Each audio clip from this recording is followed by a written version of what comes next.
할렐루야. 예수 그리스도 이름으로 하나님 말씀 함께 나누는 시간 갖도록 하겠습니다. 이 시간 같이 은혜 나누실 말씀 사사기 6장 25절에서 40절까지 말씀이 되겠습니다. 사사기 6장 25절에서 40절까지 말씀 저와 함께 교독하겠습니다. 제가 먼저 읽겠습니다. 25절. 이날 밤에 여호와께서 기드온에게 이르시되 내 아비의 수소 곧 7년 된 둘째 수소를 취하고 내 아비에게 있는 바알의 단을 헐며 단 곁에 아세라 상을 찍고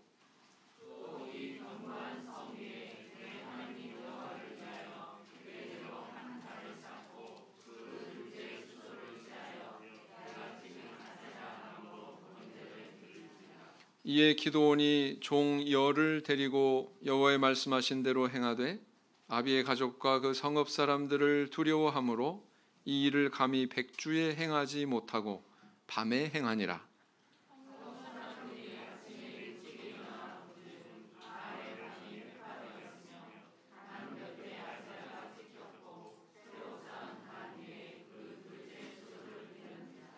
서로 물어 가로되 이것이 누구의 소유인고 하고 그들이 캐어 물은 후에 가로되 요아스의 아들 기드온이 이를 행하였도다 하고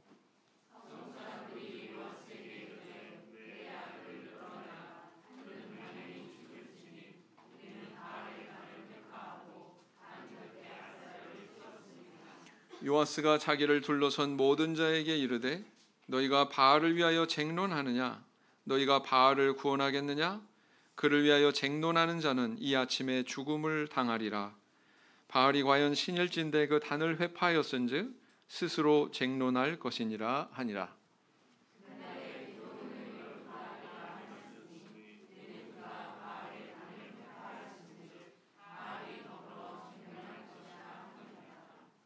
때에 미디안 사람과 아말렉 사람과 동방 사람들이 다 모여 요단을 건너와서 이스라엘 골짜기에 진을 치니라.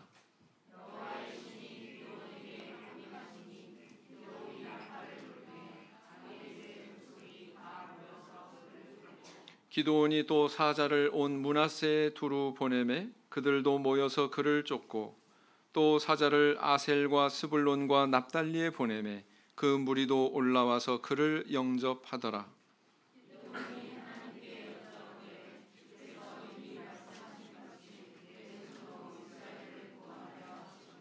보소서 내가 양털 한 뭉치를 타작마당에 두리니 이슬이 양털에만 있고 사면 땅은 마르면 주께서 이미 말씀하신 같이 내 손으로 이스라엘을 구원하실 줄 내가 알겠나이다 하였더니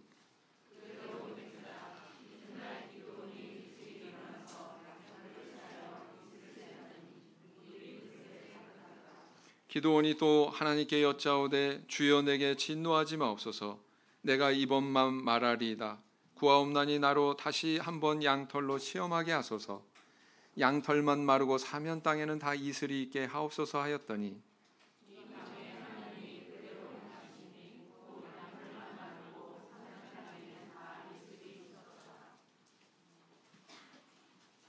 어느 목자님이 새로 부임한 교회에 아직 만나보지 못한 그런 청년 성도를 만나고자 했습니다.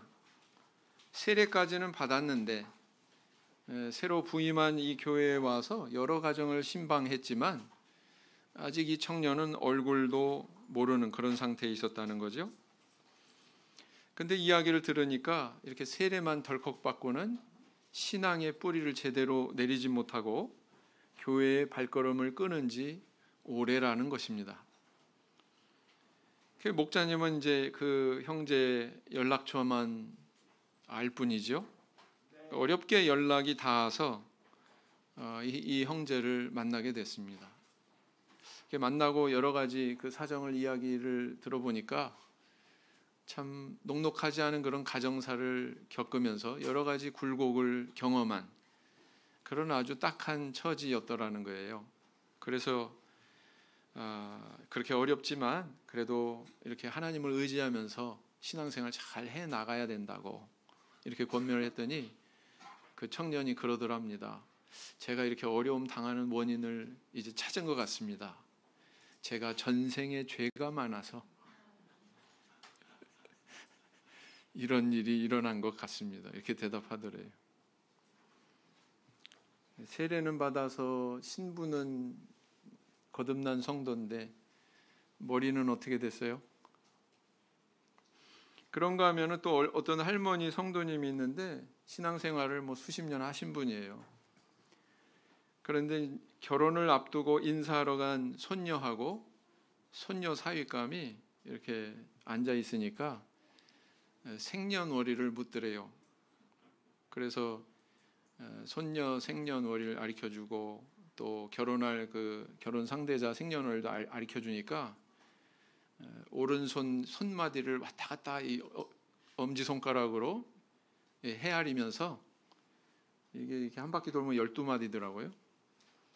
그러면서 뭘 한참 헤아리더니 무릎을 탁 치면서 아이고 참 잘 맞는다 그러더래요. 뭐 헤아려 본 거예요? 궁합 헤아려 본 거죠? 분명히 세례받고 수십 년 신앙생활 하시면서 성도라고 하는 신분은 받으셨는데 아직 그 속에 뭔가 탐탁치 않은 게 남아 있었구나. 알 수 있어요? 없어요? 네, 있죠.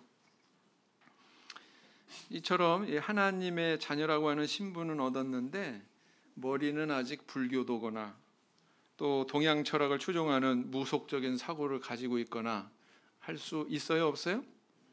있더라라는 것입니다.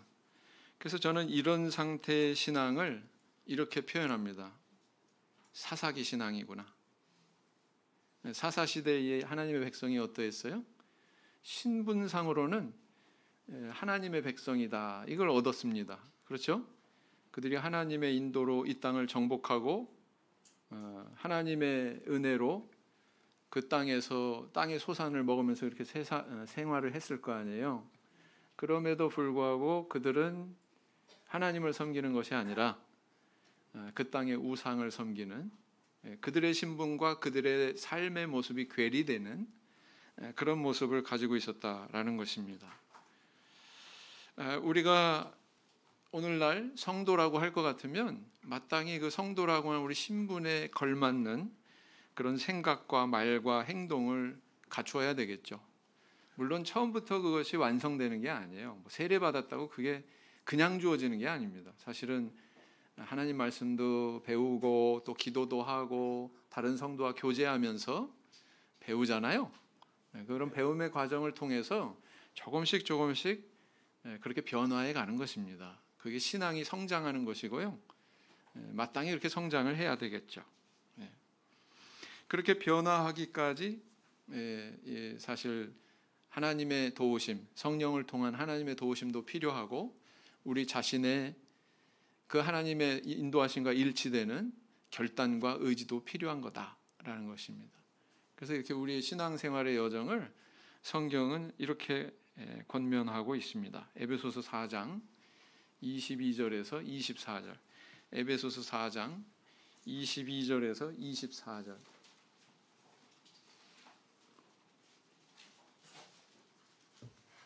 에베소서 4장 22절에서 24절 말씀 같이 읽겠습니다. 시작. 너희는 유혹의 욕심을 따라 썩어져 가는 구습을 쫓는 옛사람을 벗어버리고 오직 심령으로 새롭게 되어 하나님을 따라 의와 진리의 거룩함으로 지으심을 받은 새 사람을 입으라. 요점을 말할 것 같으면 옛사람을 벗어버리고 새 사람을 입어라. 비신앙적인 것들을 벗어버리고 신앙적인 옷을 입어라. 이렇게 권면하고 있거든요. 자, 오늘날 우리는 어떤 자리에 있습니까? 살아있는 모든 것은 성장하게 되어 있습니다. 만약에 성장하지 않는다면 사실 그 속에 생명이 없다는 것이죠. 영적인 것도 마찬가지예요. 만약에 우리 안에 영적인 생명이 있다면 그 영적인 생명은 점점 성장하게 되어 있습니다. 그래서 우리 속 사람을 변화시키게 돼 있어요. 만약에 변화하지 않는다면 그 사람은 생명이 없거나 둘 중에 하나죠. 생명은 있는데 잠자고 있거나 마취 상태에 있는 것처럼 냉동 인간 만들어 놓은 것처럼 그런 상태에 있거나 그렇다. 둘 중에 하나다라는 것입니다. 자, 우리는 어떤 위치에 있습니까? 우리는 지속적으로 이렇게 변화하는 그런 성장의 과정에 있습니까? 자, 오늘은 이 기드온이 우상의 제단을 헐고 미디안 족속과 이렇게 대치했던 이 사건을 통해서 신앙의 길을 가는 과정에 어떤 모습이 발견이 돼야 되는지, 우리가 신앙생활을 하는 과정에서 어떤 모습이 우리에게 있어야 되는지 함께 묵상하고 은혜를 나누는 시간을 가지고자 합니다. 자, 오늘 본문을 읽으시면 어떤 내용이 기록되어 있습니까? 하나님께서는 이 미디안 족속의 고통당하는 이스라엘 백성들을 구원하실 계획을 가지고 계셨어요. 그리고 그 계획을 실현하기 위해서 누구를 세우셨습니까? 기드온을 세우셨습니다. 그의 말대로 그는 별 볼 일 없는 그런 배경의 집안의 사람이었지만 그를 세우셨습니다. 자, 그리고서 이제 첫 번째 단계로 뭘 명령하고 계시냐면은 내 아비에게 있는 바알의 단을 헐어라. 그리고 단 곁에 있는 아세라 목상을 찍어라. 그리고 새로운 제단을, 하나님 뜻에 맞는 새로운 제단을 세우고 거기에서 아세라 나무로 나한테 번제를 드려라. 이렇게 얘기하고 계시죠. 7년 된 수소를 가져다가 거기서 번제를 드려라. 이렇게 명령을 하셨다는 거예요. 자, 그런데 이 말씀을 읽으면서 이상한 점이 발견이 되는데, 이 바알의 제단과 아세라 목상이 세워져 있는 장소가 어디예요? 성경이 뭐라고 기록하고 있습니까? 기드온의 부친의 집이에요. 그렇지 않습니까? 기드온의 부친의 집에 그것이 세워져 있었다는 것이에요. 그런데 하나님께서 기드온에게 이렇게 명령을 하신 것이죠. 참 기드온에게 보통 결단의 마음이 필요한 게 아니었을 것 같아요. 그렇죠? 이거 아버지한테도 거슬리는 일이고, 그죠? 나중에 결과를 보니까 자기가 이거를 행했을 때에 그 마을에, 그 성읍 사람들에게 어떤 파장을 일으킬지를 기드온은 능히 알 수 있었습니다. 그럼에도 불구하고 하나님께서 이런 명령을 하셨단 말이죠. 이 명령을 받은 기드온은 그래서 낮이 아니라 밤에 몰래 10명의 노예를 움직여서 하나님의 명령을 수행하게 됩니다. 그리고 그 다음날 이 기드온의 소행을 알게 된 성읍 사람들이 다 들고 일어나죠. 끌어내라! 우리가 저를 죽이겠다! 이러면서 달라들었습니다. 그랬더니 그 기드온의 아버지 요아스가 막아서면서 이야기하죠. 아주 강경한 태도로 바알을 위해서 다투는 자는 죽음을 당할 것이다. 쉽게 얘기하면은 우리 아들한테 손대면 어떻게 된다? 네? 너희들 다 가만 안 둘 거야. 죽게 될 거야. 이렇게 위협하고 나서죠. 네. 그러면서 또 하는 말이, 만약에 바알이 살아 있다면 자기를 이렇게 자기 단을 허문 그 사람을 바알 자신이 다툴 것이다. 그죠? 쟁론할 것이다라는 것은요, 다투다는 말하고 똑같아요. 원문에 보면 그가 싸울 거야, 벌 줄 거야, 이런 의미거든요. 네. 그 무렵에 이제 미디안 족속이 또 이스라엘 골짜기에 모여가지고 진을 치게 됩니다. 아마 이제 이스라엘과 전쟁하기 위해서 그런 목적으로 모였겠죠.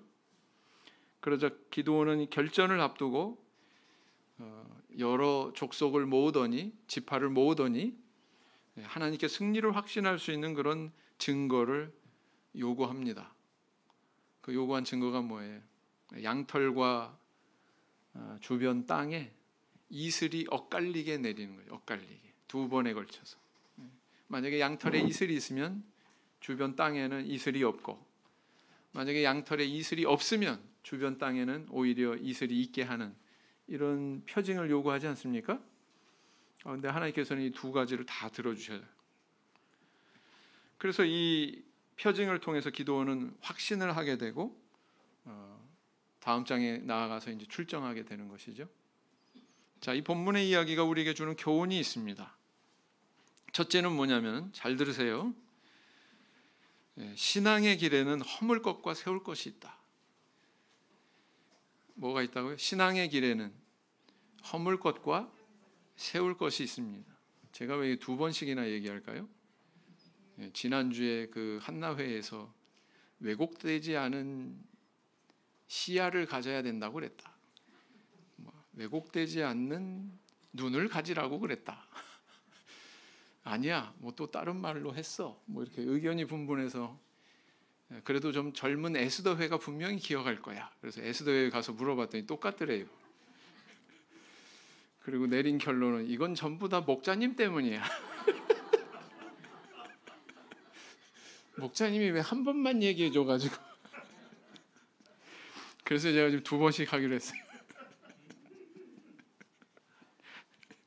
자, 신앙의 길에 허물 것과 세울 것이 있다는 것을 우리에게 가르쳐주고 있습니다. 사사기 6장 25절로 다시 돌아가서 보시면 25절에서 26절 말씀에 뭐라고 기록하고 있어요? 바알의 중간 부분만 보겠습니다. 바알의 단을 헐며 단 곁에 아세라 상을 찍고 그랬어요. 이것으로 그친 게 아닙니다. 하나님께서 또 뭘 명령하셨냐면은 또 이 견고한 성 위에 내 하나님 여호와를 위하여 규례대로 한 단을 어떻게 하라고요?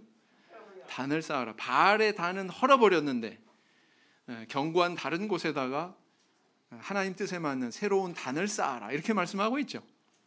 단을 쌓아라. 그리고 거기다가 번제를 드려라. 이렇게 말씀하셨다는 사실입니다. 여러분, 여기서 우리 뭘 알 수 있어요? 이 말씀 속에서 이스라엘 백성들이 얼마나 바알 신을 숭배하는데 몰두하고 있었는지, 거기에 심취해 있었는지를 알 수가 있죠. 왜 그러냐면 첫째는 제단의 규모입니다. 대만에요, 우상 숭배하는 사람들이 많아요. 그런 사람들이 전도될 때 취하는 과정이 있거든요. 그 취하는 과정이 뭐냐면 그 집에서 이렇게 섬기고 있던 우상의 제단을 제거하는 일을 해요. 절대로 본인들이 못해요. 두려워서. 누가 해요? 목회자가 가서 해요. 목회자나 성직자 한두 분 가서 그걸 제거합니다. 그런데요, 뭐 한두 사람이면 돼요. 그거 제거하는데. 근데 지금 몇 명을 동원하고 있어요? 기드온이? 동원한 종 수를 여기 명시하고 있죠. 몇 명을 동원했어요? 10명을 동원했다고 이렇게 기록하고 있습니다. 단이 컸을까요? 작았을까요? 컸겠죠. 10명이나 그렇게 동원됐으니. 둘째는 뭐냐면은, 그렇게 판단할 수 있는 둘째 근거는 뭐냐면 성읍 사람들의 반응입니다. 성읍 사람들의 태도예요. 자, 바알의 단을 허물었어요. 그런데 이 우상의 제단을 허물었다고 하나님을 섬기는 선민이, 하나님도 섬겼잖아요. 하나님 안 섬긴 게 아니라고요. 하나님도 섬기고 바알도 섬기고, 이게 이때의 문제예요. 하나님의 성막을 뭐 헐어버렸다거나 그래서 분노한 게 아니고 우상의 제단을 헐었기 때문에 거기에 분노하고 죽이겠다고 끌어내라고 이렇게 지금 이야기하고 있는 거거든요. 성읍 사람들이. 기가 막히지 않습니까? 어떻게 이렇게 우상에 대해서 몰두할 수가 있지? 이거 뭐 참회수 교인이 그 사찰에 있는 불상을 갖다가 훼손했다고 그래가지고 막 분노하는 거랑, 참회수 교인이 막 분노하는 거랑 똑같은 상황인 것 같아요. 그렇지 않을까요? 우상 숭배에 웬만큼 탐닉하지 않았다면 결코 나타낼 수 없는 그런 태도지요. 이렇게 찌들어 있는 사회였구나, 이렇게 우상 숭배에 몰두하고 있는 사회였구나 라는 것을 반영하고 있는 거예요, 이게. 그런데 이제 그런 사회 속에서 기드온은 정말 커다란 결심을 한 거죠. 우상의 제단을 허물고 아세라상을 찍고 거기다가 또 다른 단을 이렇게 세우는. 이 기드온의 행동은 우리 성도가 신앙의 길을 가는 데 있어서 반드시 해야만 되는 그런 과정이 있음을 우리에게 보여주고 있습니다. 그것은 바로 뭐냐면은 이렇게 찍어서 없애고 회파시켜 버려야 되는 것이 있고, 또 새로운 것을 세워야 되는 것이 있다라는 것을 우리에게 교훈하고 있는 겁니다. 기드온이 하나님의 명을 쫓아서 이 바알의 제단을 허물고 아세라 목상을 찍은 것처럼 오늘날 우리 성도님들에게도 찍고 허물고 폐기 처분할 것들이 있고 새롭게 세워야 하는 것들이 있다는 것입니다. 그게 자연스러운 거예요. 여러분, 사람이 태어나서 두 종류의 그런 치아를 가지게 되는 건 자연스러운 일이죠. 아기 때 맨 처음에 나오는 이가 있어요. 크기도 작고 전이라고 그러기도 하고 유치라고도 하고 어렸을 때만 갖는 이잖아요. 그런데 이제 그것을 소유하는 기간이 불과 몇 년이고 5, 6년 뒤에는 싹 갈게 되지 않습니까? 그래서 이게 빠져야 돼요. 제대로 이게 빠져나와야 영구치가 이제 거기서 나오지 않습니까? 근데 이게 제대로 안 빠지면은 공간도 확보가 안 되고, 그러니까 영구치가 나올 때 삐뚤빼뚤하게 될 수가 있잖아요. 네. 그렇습니다. 그래서 이게 제대로 빠져야 될 때 빠져야 되고요. 그래야만 건강한 영구치를 소유할 수 있다. 이게 자연스러운 일 아닙니까? 버려야 돼요. 안 그러면 새로운 게 주어지지 않아요. 과감하게 버려야 됩니다. 남녀가 만나서 결혼했습니다. 그런데 결혼하기 전에 해야 하는 게 반드시 있죠. 그것은 부모님 곁을 떠나는 거예요. 그냥 물리적으로 떠나는 게 아니고요. 정신적으로 모든 것이 다 떠나는 거예요. 부모님으로부터. 멀어지는 거예요. 부모님도 그걸 준비해야 됩니다.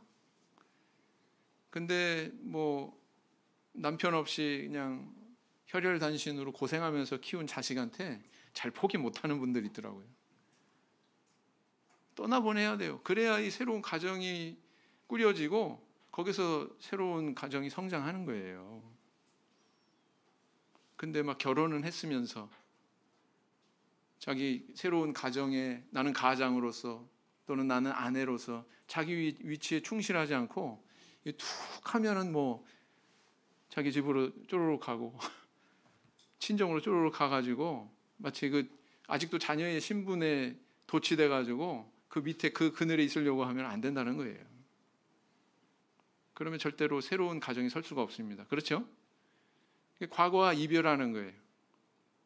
그리고 새로운 자기 신분을 받아들이는 거예요. 그런 과정이 반드시 있어야 제대로 성장할 수 있는 거거든요. 이렇게 사람은 과거와 이별하는 법을 배울 때 미래를 제대로 맞아들일 수 있게 되는 겁니다. 그래서 우리는 과거를 추억할 수는 있지만 과거에 너무 집착해서는 안 됩니다. 새로운 현재가 있잖아요. 그리고 미래도 열리게 되어 있고 그걸 맞아들일 준비를 하기 위해서 반드시 과거를 청산할 수 있는 그런 모습이 있어야 됩니다. 제주에서 우리 세례 받으신 이혜주 자매님이 처음에 굉장히 두려워하셨어요. 제주에는 그 굉장히 끈끈한 그런 결속력 있는 그런 문화가 있습니다. 그걸 일컬어서 괜당이라고 그래요. 괜당. 섬이다 보니까 뭐든지 자원이나 뭐 이런 것들이 굉장히 한정돼 있잖아요. 그러니까 이것들을 이 섬 사람들이 같이 결속해가지고 나누고 서로 돕고 이런 게 돼야 되다 보니까 형성된 문화거든요. 괜당 문화. 도대체 어떤 문화냐? 이런 말이 있어요. 제주에서는 6사람만 거치면 다 관계가 있게 된다. 다. 6사람만 거치면 그만큼 바닥이 좁다는 거예요? 넓다는 거예요? 좁다는 거예요. 6사람만 거치면 누구의 누구 딱 알게 된다는 거예요. 그러다 보니까 이 속에서 가지고 있는 문화에 대해서 존중하고 거기에 동참을 해야 돼요. 거기서 이탈하면 쉽게 얘기하면 왕따 당합니다. 이게 괜당이에요. 세례 장소를 물색하러 갔어요. 야, 여기 장소 좋네요. 바로 그분 세례 준 장소입니다. 여기서 세례 받으시면 되겠네요. 안 돼요. 여기서 세례 받다가 들키면은 저는 막 동네에서 이제 완전히 사장돼요. 이렇게 얘기하시는 거예요. 이해가 되세요? 이해가 안 가더라고요, 저도. 근데 그런 문화가 있다는 거예요. 이 바닥에. 완전히 사장되는 거예요. 그런데 이분이 결심을 하시고 세례를 받으셨거든요. 대단한 결심하신 거예요. 각오하신 겁니다. 예. 이처럼 신앙의 길에는 청산하고 무너뜨려야 될 과거의 유물이 있고요. 그것을 수행할 때 비로소 새로운 미래를 맞아들일 수가 있다라는 것입니다. 사실 우리 세례받는 의미도요. 물에 들어갈 때 죽는 거잖아요. 그 다음에 다시 떠오르는 건 뭐예요? 그리스도의 형상으로 다시 살아나는 걸 의미한다고 그랬죠. 사실은 우리가 예배 때마다 이게 계속 반복되는 거예요. 예배 때마다. 우리 성도님들 예배 드릴 때 영적으로 어떤 역사가 있냐면 세례랑 똑같은 역사가 우리 성도님들 안에 있는 거예요. 성도님들 안에 있는 어떤 죄성이나 이런 것들이 예배 드릴 때 소멸되고, 그죠? 하나님께 제사 드릴 때 소멸되고, 마치 새살이 돋듯이 예수 그리스도의 형상으로 우리 안에 그런 영혼의 형상이 다시 돋아나는 것이거든요. 그게 죽을 때까지 계속되는 거예요. 우리가 하늘나라 갈 때까지. 그래서 우리의 신앙생활은 또 세례의 연장이다, 이렇게도 표현할 수가 있는 겁니다. 그래서 이렇게 과거의 것을 청산하고 그것을 청산했을 때 미래의 것이 열린다. 우리가 신앙의 길을 가는 과정에서 반드시 겪어야 되는, 거쳐야 되는 그런 과정이다 라는 것을 우리는 기억해야 되겠습니다. 그 다음에 이제 두 번째는 신앙의 길에는 영향력이 확장이 되는 과정이 있다라는 것입니다. 신앙의 길에는 영향력이 확장되는 과정이 있습니다. 다시 이제 본문 말씀으로 돌아가셔서 6장 30절을 보시면, 성읍 사람들이 요아스에게 이르되 내 아들을 끌어내라. 그는 당연히 죽을지니 이는 바알의 단을 회파하고 단 곁에 아세라를 찍었음이니라 그랬어요.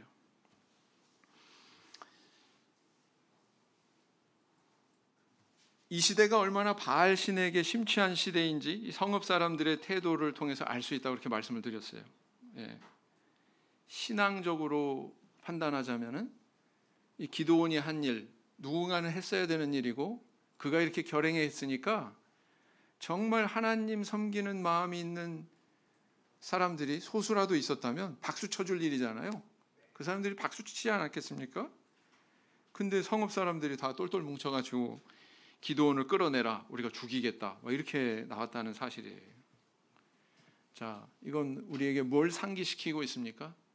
예수님이 이 땅에 오셨을 때 바리새인과 서기관들은 예수님의 말씀을 받아들이지 않았어요. 믿지 않았습니다. 그분의 교훈을 배척했습니다. 배척할 뿐만 아니라 그 예수님의 새로운 교훈에 대해서 그들은 정죄하고 결국은 십자가로 내몰지 않습니까?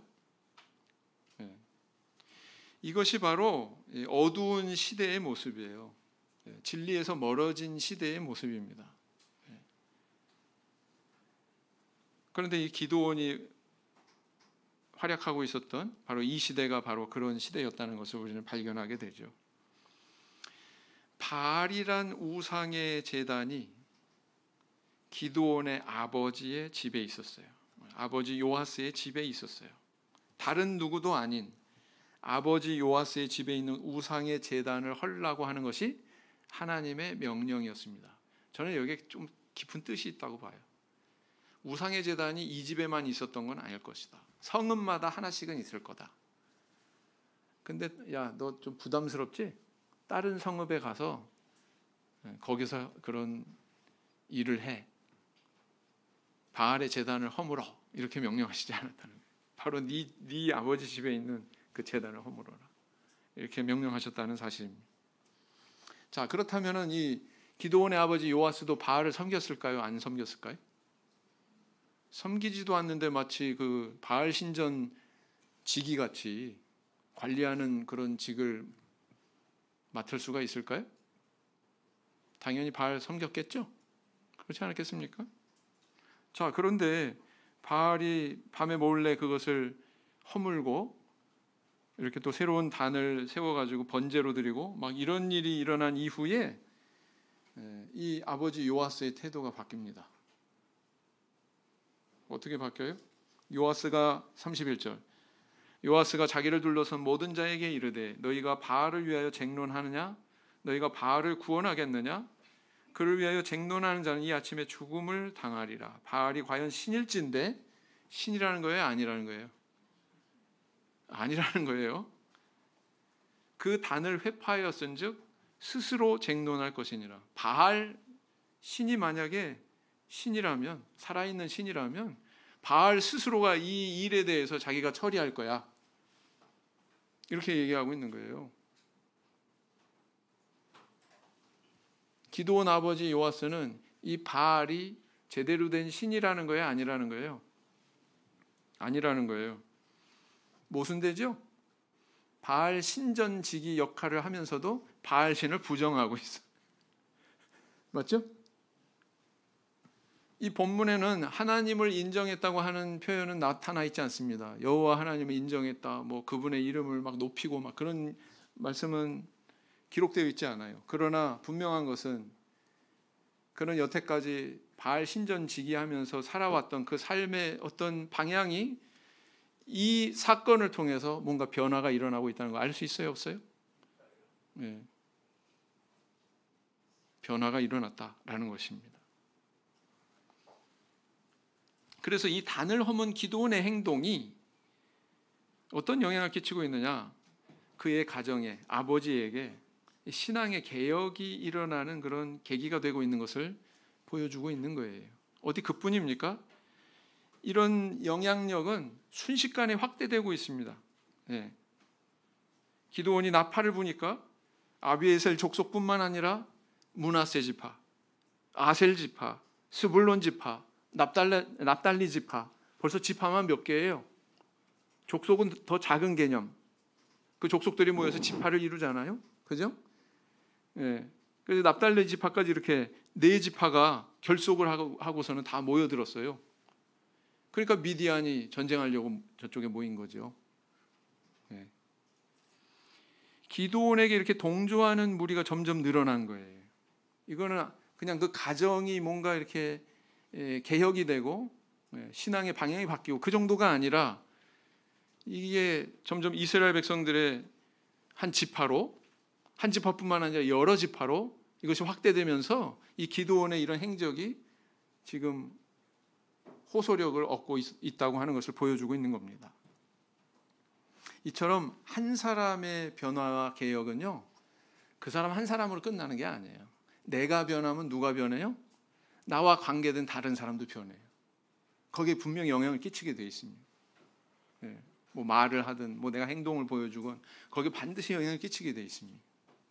네. 그래서 이렇게 제대로 된 한 사람의 변화가 그래서 중요한 거예요. 네. 그래서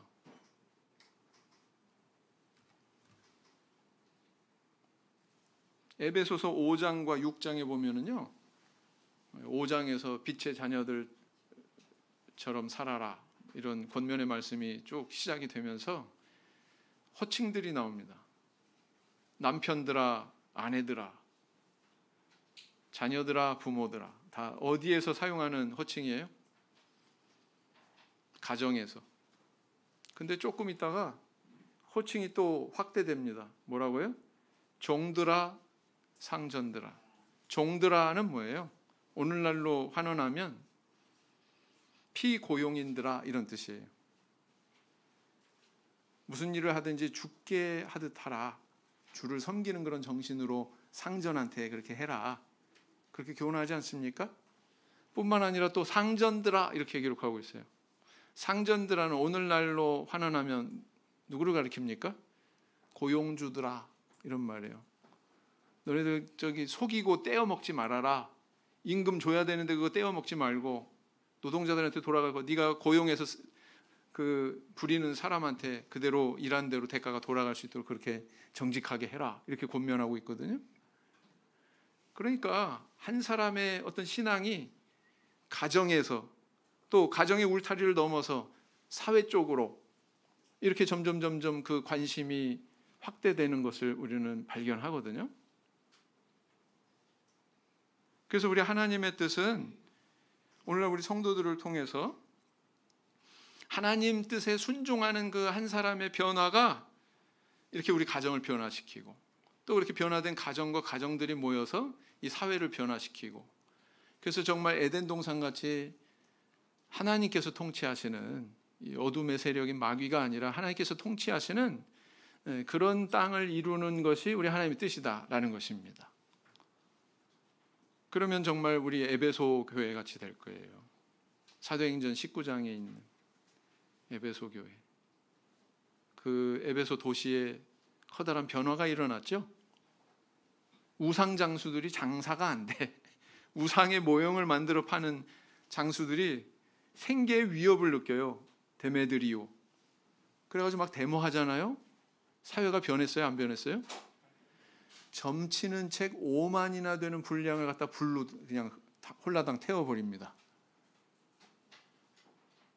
거기에 지금은 셀수스 도서관이라고, 아마 그게 두란노 서원의 후신이었던 것 같아요. 셀수스 도서관. 그러니까 셀수스 도서관의 전신이 두란노 서원이겠죠. 아마 거기에 소장되어 있던 책들이었을 것 같아요. 그 은 5만이라는 책을 그렇게 엄청난 변화입니다. 이거는 그렇죠? 엄청난 변화예요. 그러니까 우리가 그런 길을 걸어가야 된다는 거예요. 우리 신앙의 길이 그러해야 된다는 것입니다. 부디 우리 성도님들의 변화를 통해서 그렇게 사회를 변화하는 데까지 우리의 신앙의 정신을 확장시켜 나가는 그런 우리 교회가 되기를 원합니다. 그래서 우리 전도부에서 새로운 일을 하기로 했는데요. 상당구의 교회 수가 220개더라고요. 거기다 이제 전도서 책자 보내기로. 혹시 또 알아요? 하나님교회 같이 우리 교회로 올 교회가 있을지? 아무도 몰라요. 그렇지 않습니까? 네.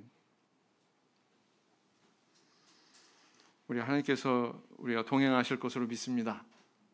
네. 자, 그다음에 이제 세 번째는 뭐냐면요,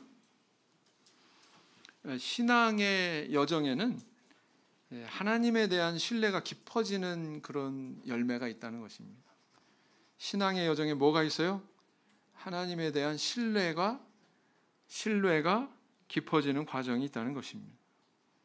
사사기 6장 37절을 보시면, 보소서 내가 양털 한 뭉치를 타작마당에 두리니 이슬이 양털에만 있고 사면 땅은 마르면 주께서 이미 말씀하신 같이 내 손으로 이스라엘을 구원하실 줄 내가 알겠나이다 하였더니, 이렇게 끝난 게 아니라 한 번 더 요구하죠.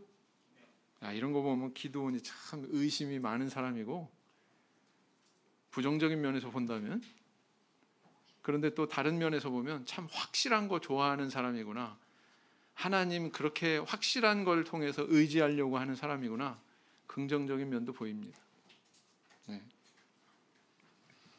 그래서 이 전쟁을 앞두고 그는 이런 하나님께서 보여주시는 그런 표징을 통해서 확신하고자 했어요. 하나님을 신뢰하고자 했어요. 네. 39절, 기드온이 또 하나님께 여짜오되 주여 내게 진노하지 마옵소서. 내가 이번만 말하리이다. 구하옵나니 나로 다시 한번 양털로 시험하게 하소서. 양털만 마르고 사면 땅에는 다 이슬이 있게 하옵소서 하였더니 어떻게 됐어요? 그대로 됐다고 기록하고 있지 않습니까? 네. 하나님께서는 기드온의 요구에 대해서 뭐 믿음이 없다고 이렇게 핀잔 주시거나 뭐 책망하지 않으셨습니다. 흔쾌히 들어주셨어요. 왜요?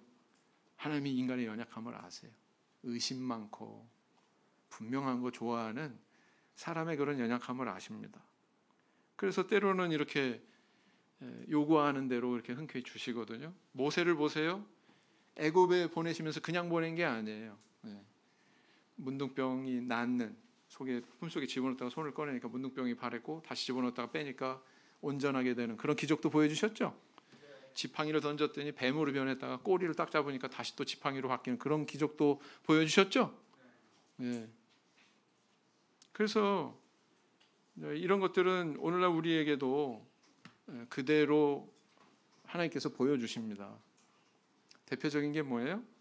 우리가 보편적으로 체험하는 것은 우리에게도 성령을 부어주시고 이 방언 말하게 하시잖아요. 그죠? 네. 왜요? 그럼 우리 연약함을 아시기 때문에. 성령을 주신 것은 단순히 그것만 위해서 주신 건 아니에요. 그러나 여러 가지 성령을 주신 하나님의 목적 가운데 그것이 포함되어 있다는 것입니다. 그런 확신을 우리에게 주기 위해서. 그래서 눈으로 보여지는 이 현상을 통해서, 소리로 듣는 이 현상을 통해서 믿음을 가지게 되는 경우가 대단히 많습니다. 야, 정말 하나님이 계시네. 야, 정말 이 교회는 하나님께서 동행하시네. 이것을 확신하고 그렇게 신앙으로 진입해 들어오는 경우 많아요, 안 많아요? 그런 경우 많습니다. 하나님은 우리의 연약함을 아세요. 바로 우리에게 확신을 주시기 위해서 그런 표징을 주신다는 것입니다. 기도원이 역시 그러했다는 거죠. 이처럼 신앙의 길에는 하나님을 체험하고 그분에 대한 신뢰가 점점 깊어가는 과정이 있습니다. 기도원처럼. 그러다 보니까 이제 기도원 같은 겁쟁이도 용사가 될 수 있는 거죠. 그죠? 남한테서 말도 별로 못했던 사람이 많은 사람들 앞에서 설교를 하는 그런 일을 하기도 하고. 김세환 목자 어땠을 것 같아요? 고등학교 다닐 때, 야, 쟤 오늘 말했다? 학교 와가지고, 야, 쟤 오늘 말했어. 무슨 말을 했는지 중요한 게 아니에요. 말을 했다는 게 말을. 강흥 목사님도 그랬대요. 강흥 목사님도 그러셨대요. 아, 근데 이렇게 바뀌어놨잖아요. 저 신기하지 않습니까? 하나님의 능력이. 전주에서 이제 막 결혼해가지고 갓난아이를 얻고 교회에 출석하기 시작한 그런 여자분이 계셨어요. 이분은 본래 불교도 출신이었는데 참 이분이 의심이 많고 확실한 것을 이렇게 추구하는 그런 성향의 분이었습니다. 그래서 이제 세례를 받고 이제 그날 저녁 때 교회에서 자고, 왜냐하면 새벽 기도회를 참석하면서 안수를 받으려고, 성령 받으려고, 그렇게 이제 그 새벽 기도회에 참석을 했는데 기도를 시작한 지 오래지 않아서 작은 소리로 이렇게 방언이 나오기 시작하더라는 거예요. 그래가지고 목자님이 아이고 성령 받으셨네요. 축하드립니다. 근데 이분은 별 감흥이 없다는 거예요. 이게 성령 받은 거야? 별로 확신이 없어가지고 그 순간 다시 또 이제 하나님 앞에 기도하면서 이렇게 기도했다는 것입니다. 하나님, 나는 이런 정도로는 안 되니까 좀 확실한 것 좀 보여주세요. 그랬더니 어떤 현상이 일어났느냐? 눈 감고 기도하는데 눈은 감은 채로 이 비 오는 날 천둥 칠 때 이렇게 번쩍하는 거 있잖아요. 번쩍하는 것 같이 그렇게 앞에 그냥 불빛이, 눈은 감았는데 그게 자기 앞에 보이더라는 거예요. 근데 참 이분도 참 특이한 분이지. 하나님, 저는 이 정도로는 안 됩니다. 확실하게 뭔가 좀 보여주세요. 그랬더니 아, 이게 웬일입니까? 마치 그 네온 사인 같이 십자가가 거대한 게 자기 눈앞에 떡 나타나더라는 거예요. 눈은 감았는데 눈앞에. 그러면서 막 이리저리 움직이는데 이게 어찌나 큰 십자가인지 고개를 이렇게 젖혀야 그 전체를 볼 수 있다는 거예요.